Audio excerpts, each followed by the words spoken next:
디자인이 아름다운 집 코어하우스입니다. 오늘은 꿈의 집을 짓기 위해 알아야 할 필수 정보, 바로 주택 시공 비용 항목과 전반적인 프로세스에 대해 알아보겠습니다. 주택 시공의 그 시작부터 끝까지 어떻게 준비해야 할지, 비용은 얼마나 들어갈지 막막하신 분들 많으실 거예요.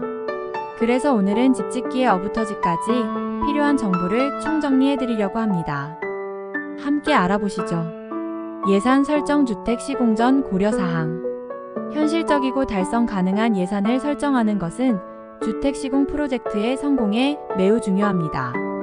이를 위해서는 여러 가지 요소를 고려해야 합니다. 첫 번째로 고려해야 할 것은 부지 비용입니다. 땅의 크기, 위치, 조건 등에 따라 가격이 크게 달라질 수 있습니다. 그러므로 원하는 지역의 부동산 시장을 조사하고 비교하여 적절한 가격대의 부지를 찾아야 합니다.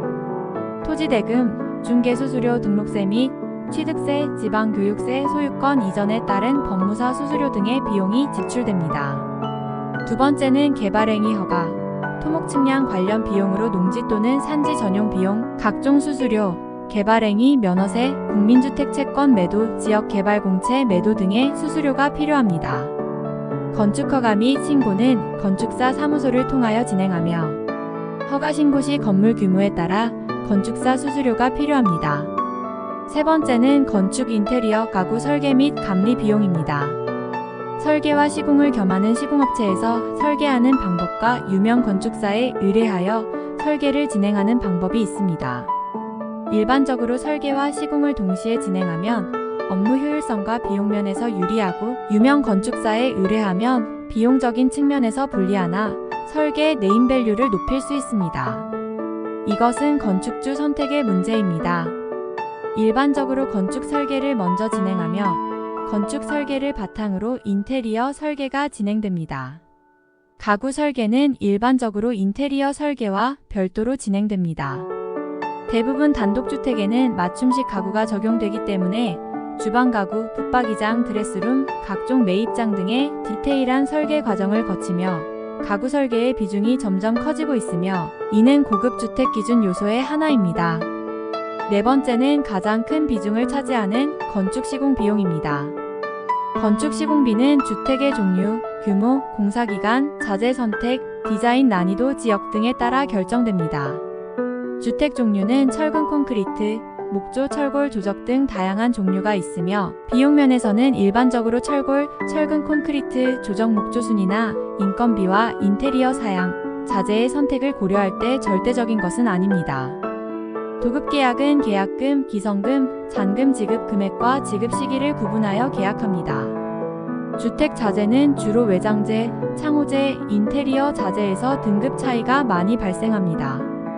초기 자재 비용이 높으면 향후 유지 관리 비용이 적게 드는 편입니다. 본인의 비용과 예산을 고려하여 적절한 등급의 자재를 선택하면서 건물의 내구성과 미적 감각을 고려해야 합니다. 네 번째로는 세금과 허가 비용입니다. 주택 건설에는 취득세, 등록세, 면허세 등 다양한 세금과 허가 비용이 발생하므로 미리 파악하여 예산에 포함시켜야 합니다. 취등록세는 표준 공사비를 기준으로 하거나 공사계약 금액을 기준으로 산정되고 준공 후 납부하면 된다. 취득세는 보통 취득가액의 2%, 등록세는 취득가액의 0.8%이고 교육세는 등록세의 20%, 농어촌특별세는 취득세의 10%입니다. 전용면적 85제곱미터 이하의 국민주택과 농가일주택은 농어촌 특별세 감면 대상입니다. 법규는 수시로 바뀌므로 반드시 사전 체크를 당부드립니다. 많은 건축주분들이 주택 시공비만 예산으로 생각하시고 기타 추가로 소요되는 설계, 인허가, 각종 인입비, 세금 등을 간과하시는 경우가 많습니다. 다섯 번째는 조경 및 부태 토목 비용입니다. 조경은 나무 및 잔디 식재비, 울타리 및 최소 법정 조경 설치, 기타 외부 익스테어 등이고 부대 토목은 절도 성토응벽 석축 배수로, 정화조, 각종 맨홀 설치 등의 비용이 발생할 수 있습니다. 토지 컨디션이 안 좋으면 부대 토목 비용이 많이 발생할 수 있습니다. 여섯 번째는 각종 인입 비용과 보험료 이사 비용입니다. 공사에 필요한 임시전기, 공사 이후에 본 전기 인근에 상수도가 있으면 연결 비용 없으면 지하수, 개발 비용, 가스, 통신 인입 비용 등이며 하수도 없을 시 정화조 설치 비용 등이 필요합니다. 준공 후 화재보험 등을 가입합니다. 마지막으로 예기치 않은 비용을 고려해야 합니다. 예상치 못한 문제가 발생하거나 설계 변경 추가 작업이 필요할 수 있으므로 약간의 여유 자금을 마련하는 것이 좋습니다. 이렇게 하면 프로젝트 진행 중에 발생하는 변수에 유연하게 대처할 수 있습니다. 그래서 저희 코어하우스는 예비 건축주분들께 항상 건축 시공비 외에 위와 같은 항목으로 10에서 20% 정도의 추가 비용이 발생할 수 있다고 사전에 설명드립니다. 이제 본격적으로 주택 시공 과정과 업체 선정에 대해 살펴보겠습니다. 설계 단계, 꿈의 집을 현실로 만드는 과정. 설계 단계는 주택 시공 프로젝트에서 가장 중요한 단계 중 하나입니다. 이 단계에서는 가족의 요구와 취향을 반영하여 꿈의 집을 현실로 만드는 과정을 거칩니다. 이를 위해서는 설계사와 함께 상의하여 가족의 생활 방식과 공간 활용 계획을 고려한 평면도를 만들어야 합니다. 침실, 욕실, 주방, 거실 등 각 공간의 크기와 배치를 결정하고 창문, 문, 계단 등의 계구부의 위치와 크기도 고려해야 합니다. 또 지붕의 형태와 재료, 벽의 구조와 단열재, 바닥재와 천장재 등 건물의 전반적인 구성 요소도 결정해야 합니다. 가족 구성원의 수와 연령대, 취미나 활동 유형 등을 고려하여 공간을 구성하는 것도 중요합니다. 예를 들어 어린 자녀가 있는 가정에서는 놀이방이나 침실에 놀이 공간을 추가하거나 노인이 있는 가정에서는 안전하고 편안한 이동을 위한 경사로를 설치하는 등의 배려가 필요합니다. 설계 단계에서는 3D 모델링 소프트웨어를 사용하여 가상의 집을 만들어 볼 수도 있습니다. 이를 통해 실제 완공 후의 모습을 미리 확인하고 수정할 사항을 발견할 수 있어 완성도 높은 주택을 만드는 데 도움이 됩니다. 허가 및 법적 절차 무시할 수 없는 중요 단계. 시공 전에 반드시 거쳐야 하는 단계이며 이를 무시하거나 제대로 처리하지 않으면 나중에 큰 문제가 생길 수 있습니다. 먼저 해당 지역의 건축 법규와 규정을 파악하고 준수해야 합니다. 건물의 높이, 면적, 구조, 재료 등에 대한 제한이 있을 수 있으며 이러한 규정을 위반하면 벌금이나 철거 명령 등의 처벌을 받을 수 있습니다. 착공신고 등의 절차를 또 기존 건물이 있는 토지에 신축을 하는 경우에는 철거 및 멸실신고 거쳐야 하며 공사 중에도 감리보고서 제출, 사용승인, 신청 등의 법적 의무를 준수해야 합니다. 토지의 소유권이나 용도지역 등에 따라 허가나 신고 절차가 달라질 수 있으므로 사전에 충분한 검토와 준비가 필요하며 전문가의 도움을 받는 것이 좋습니다. 시공사 선정, 신뢰할 수 있는 파트너 찾기. 가장 먼저 고려해야 할 요소는 회사의 평판과 경력입니다. 이전에 수행한 프로젝트를 조사하고 고객 리뷰를 확인하여 신뢰성을 판단할 수 있습니다. 견적서는 상세하고 명확하게 작성되어야 하며 자재 및 인건비 등의 항목이 포함되어야 합니다. 추가 비용이 발생할 수 있는 사항도 미리 알려주는 것이 좋습니다. 단순히 협력업체 견적을 취합하는 수준이 아니라 물량과 견적을 자체적으로 뽑을 수 있는 회사면 더 좋습니다. 견적서는 단순히 내역서 상의 최종 금액이 중요한 것이 아니고 그 금액이 왜 그렇게 나왔는지에 대한 정확한 데이터를 포함해야 합니다. 골조 물량표, 자재 산출표, 각종 1위 대가, 표준품셈, 물가정보 등 합리적인 데이터를 근거한 비용 산출, 고객에게 제공해야 합니다. 일단 걸러야 하는 시공업체. 먼저 설계도면도 없이 행해지는 약식 계약입니다. 주택 시공은 건축 설계, 인테리어, 가구 설계 등이 끝나면 설계도서를 근거로 견적 작업을 통하여 실행 내역서를 작성하고 고객과 최종 도급 계약을 하는 것이 정석입니다. 그런데 일부 단독주택 업체는 설계도면도 없는 상태에서 예상 시공 면적에 기준 평당가를 곱하여 공사비를 산정고 기타 추가 비용을 합산하는 소위 평당 얼마짜리 주택 시공 계약입니다. 이는 모든 분쟁의 씨앗이며 공사비 상승, 공사기간 증가, 도실 공사, 결국엔 공사 중단, 소송으로 이어지는 악순환이 되기도 합니다. 상식적으로 건축 설계, 인테리어 도면이 없는 상태에서 공사 금액을 얼마인지 추정해서 계약하는 것은 있을 수 없는 일입니다. 이것은 대한민국의 주거문화 발전을 저해하는 일입니다. 다음은 부실한 견적적서를 제공하는 업체입니다.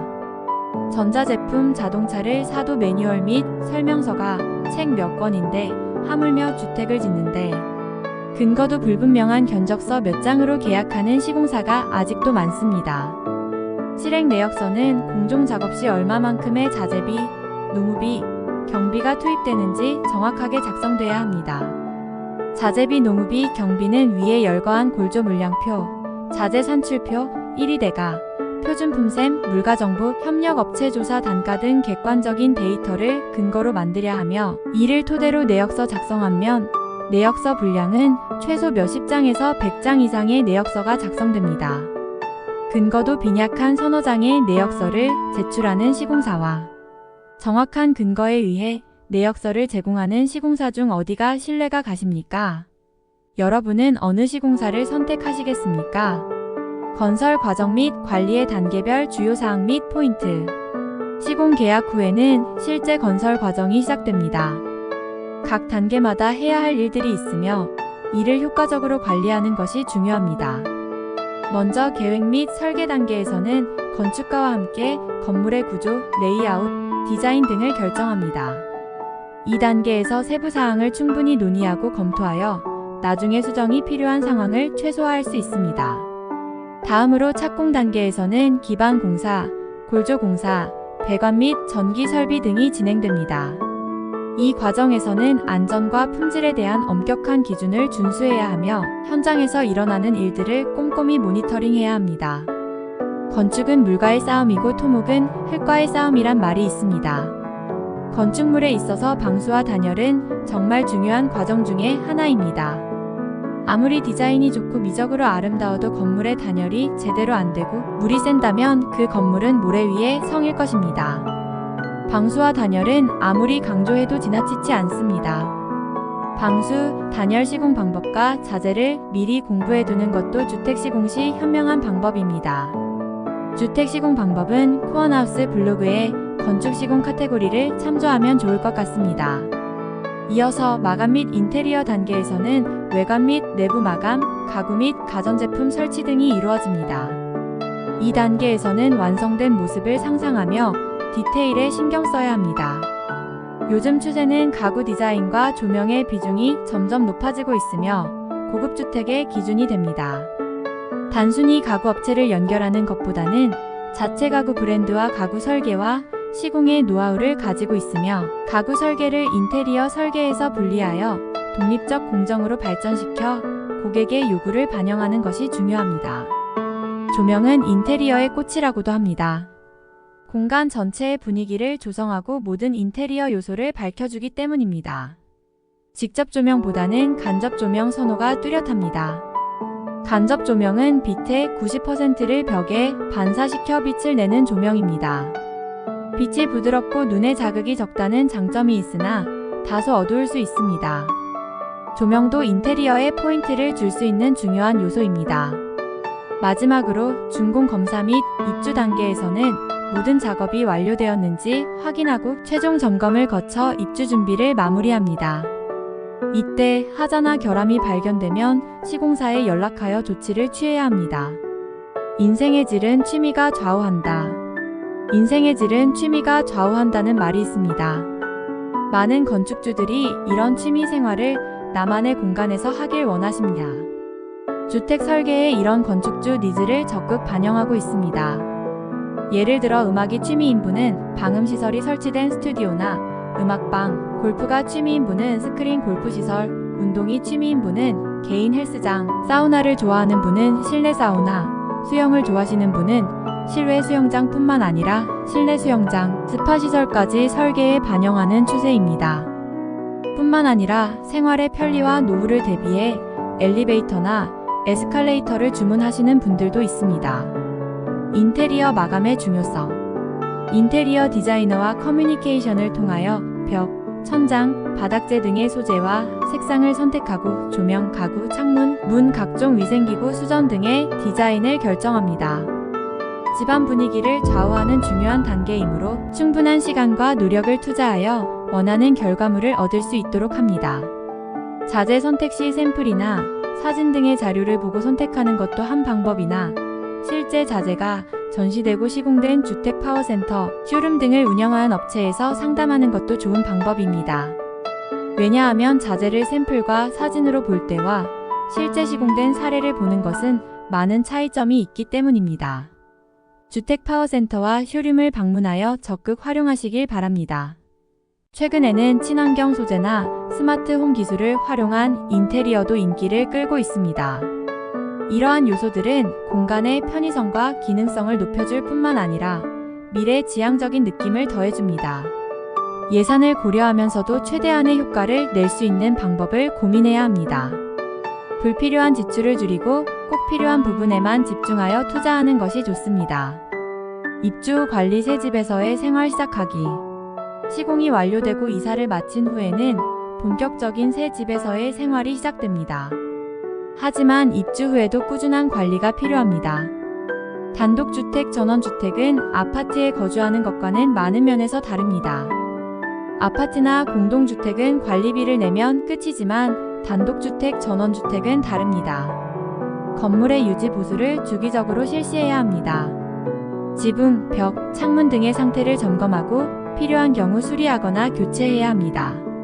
조경 관리도 중요한데 나무나 꽃을 심어 정원을 가꾸고 물과 비료를 적절히 주어 건강하게 유지해야 합니다. 너무 과도한 조명 투자는 많은 비용과 관리가 필요하니 본인과 가족, 주택에 적당한 조경을 고려하시기 바랍니다.